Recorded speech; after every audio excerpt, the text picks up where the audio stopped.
Yo, what's up, sleepers? It's your boy, Ed Bedhead, and if you've ever woken up from a midnight dreary, then you've clicked on the right video.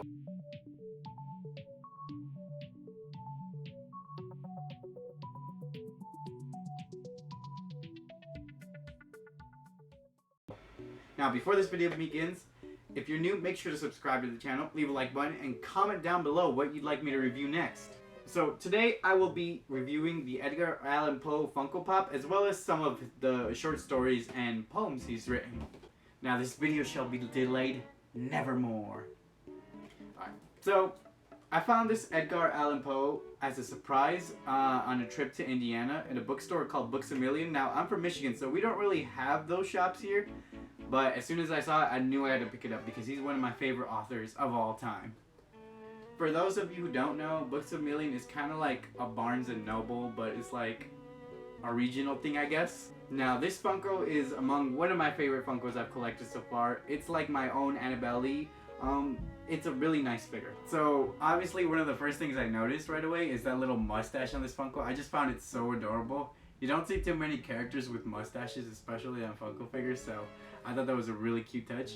The attention to detail is also really incredible. If you look under his eyes, he's got like these droopy eyelids, droopy eyes going on. That's just because he had a lot of trouble with his mental health, so I'll get more into that later. His hair is also really wavy, like it would be on the back of the picture, which it comes with the actual picture of Edgar Allan Poe on the back of the box, so it's a really cool side-by-side comparison you get here. Obviously, I don't mean to be rude, but he's a lot more handsomer as a pop.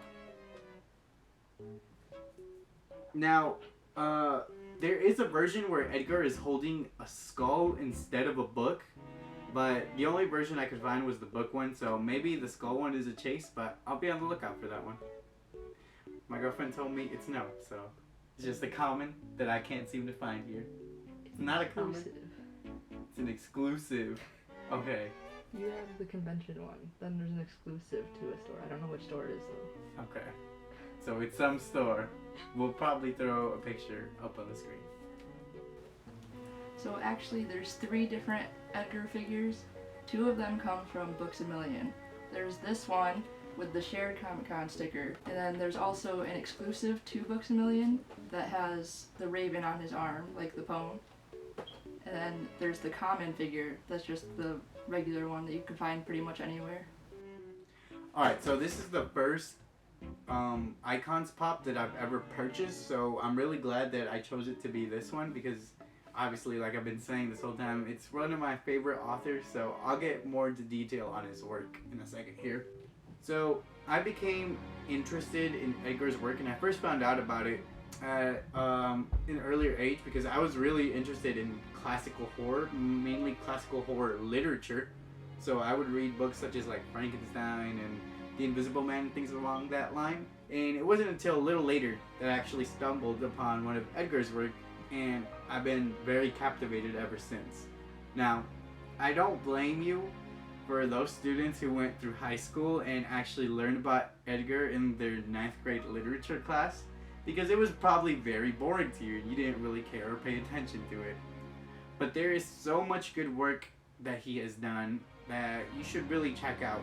So I managed to pick up an inexpensive copy of the book at Barnes & Noble. I'm sure you can find one at your Barnes & Noble, or I'll post the links down in the description for all the products that I use in this video.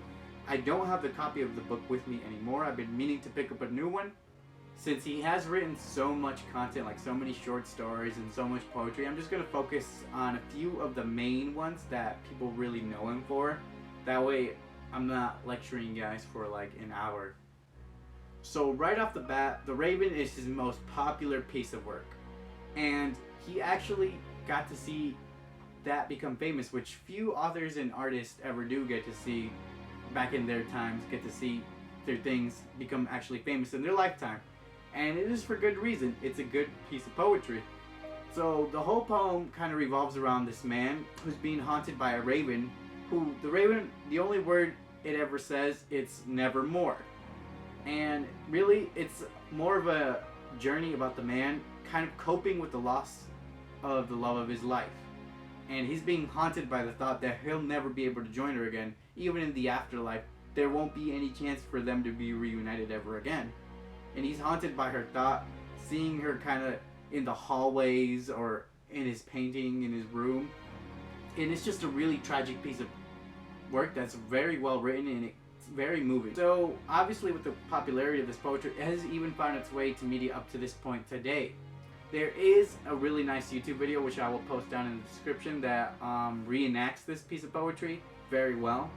As well as it's made it into popular culture such as Treehouse of Horror in The Simpsons. If you guys are Simpsons fans, you might know the edit that I'm talking about. Besides his poetry, Edgar has written a lot of short stories that have become popularized today as well, such as Telltale Heart.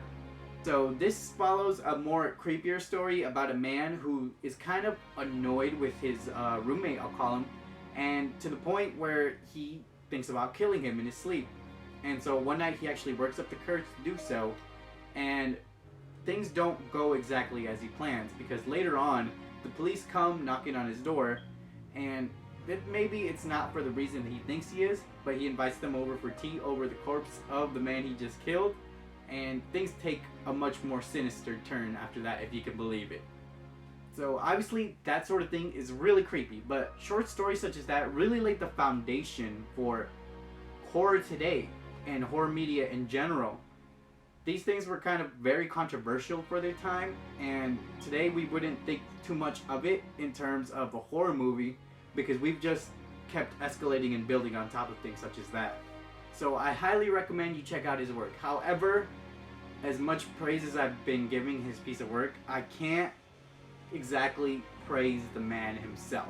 See, Edgar was a very troubled man for most of his life. He spent a lot of his childhood traumatized, going through a bunch of different stuff that kind of led him to become an alcoholic when he was older. He joined the army but decided it wasn't for him. He didn't like it, even though he made it pretty high up in the ranks.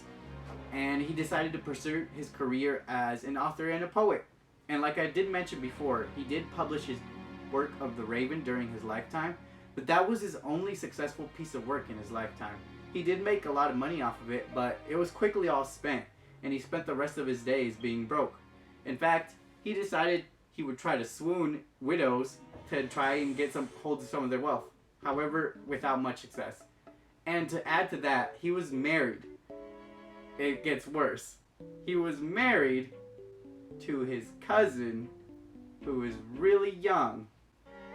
I mean, this was the 1800s of America, but that's still a really weird thing to have going on in your life. However, although I cannot praise this man highly or even ask you to respect him as an individual, I do ask you to check out his work because it is the writing, the separate stories that really are the enticing part of his life. And I really urge you to consider reading these books because although you might not like him, he is a good author and his works have still made it through American culture today. So I'm sure if you were to look up a specific story or a specific poem by him, you could easily find it online for free. So just make sure to check it out at some point. And that's pretty much all I have for this review. So if you enjoyed this video, please subscribe if you're new, leave a like button, and comment down below what you'd like me to review next. And I'll see you guys in the next video. As always, stay woke, sleepers. Peace!